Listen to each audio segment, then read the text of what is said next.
NC Pork, raising the bacon, raising the bar.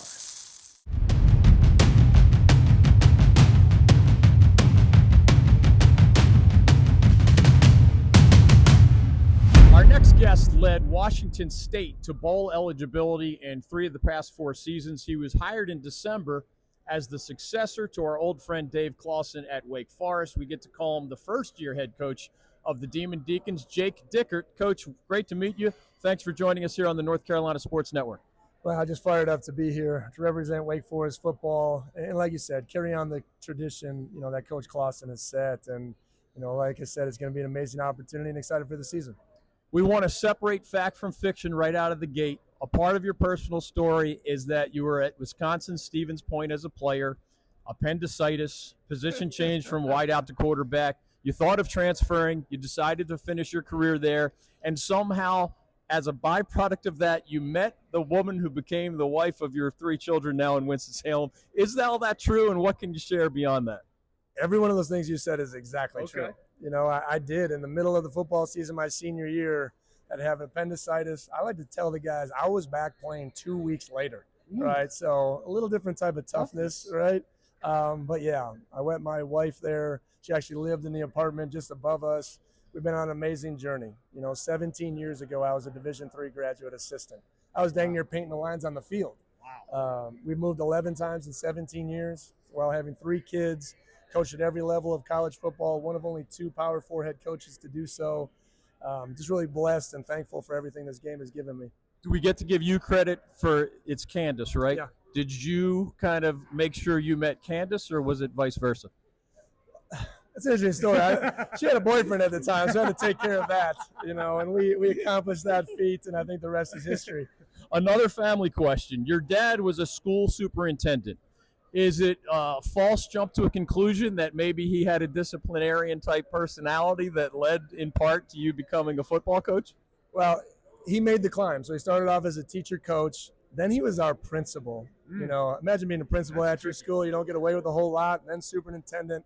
The best thing that happened to me is my brother was 2 years older, and he did everything wrong, right? So he showed me what not to do, right? So I just followed the path of least resistance, and it led me to success. So my dad's never accepted anything average from us our whole life.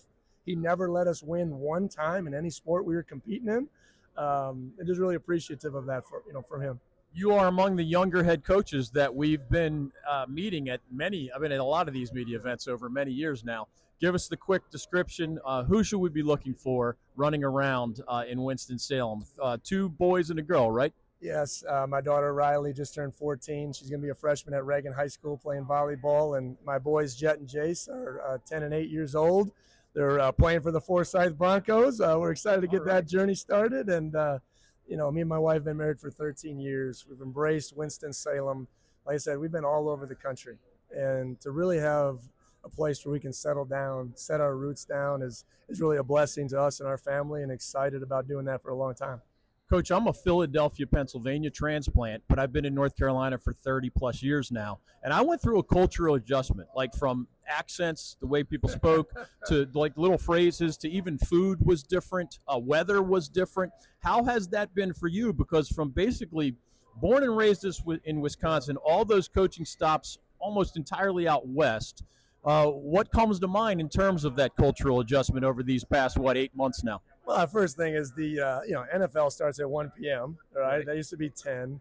The food is different. I'm still searching for what my Carolina barbecue kind of sense is a little bit in this state.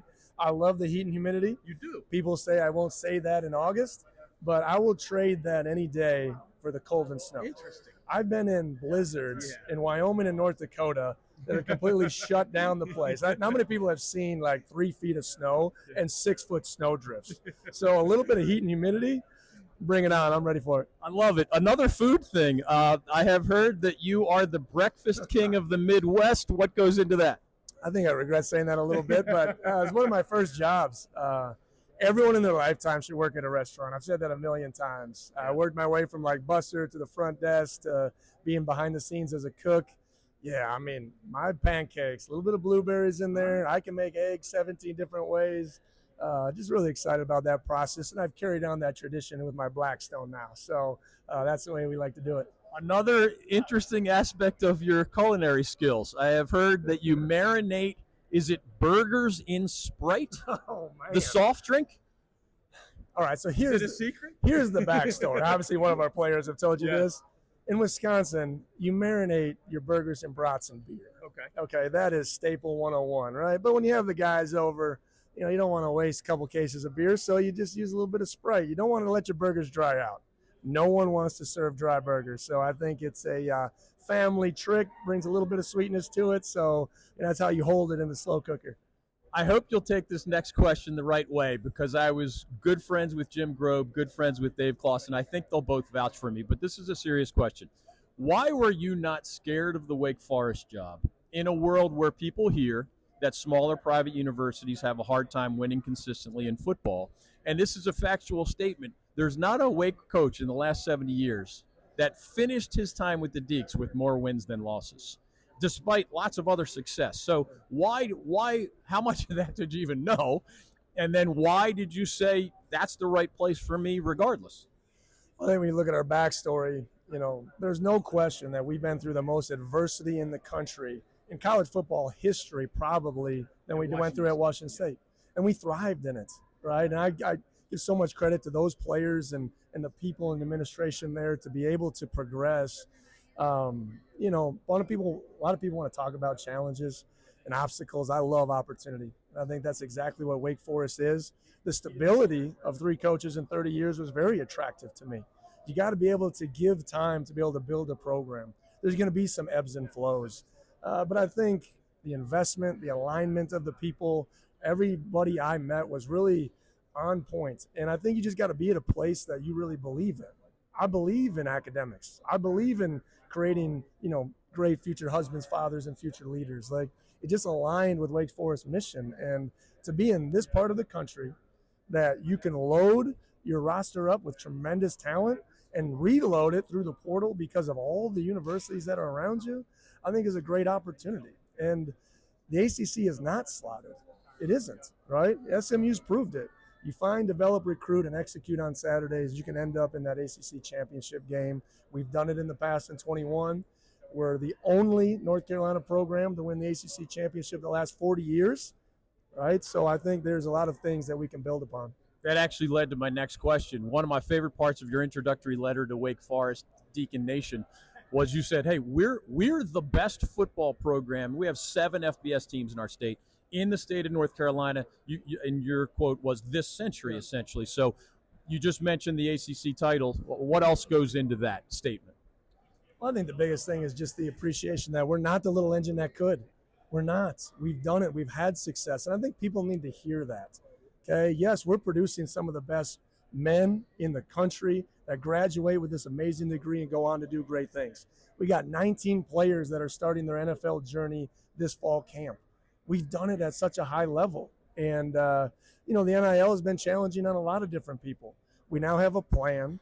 We have the investment from our board of directors, our president, Susan Wente, our director of athletics, John Curry. There's a new energy.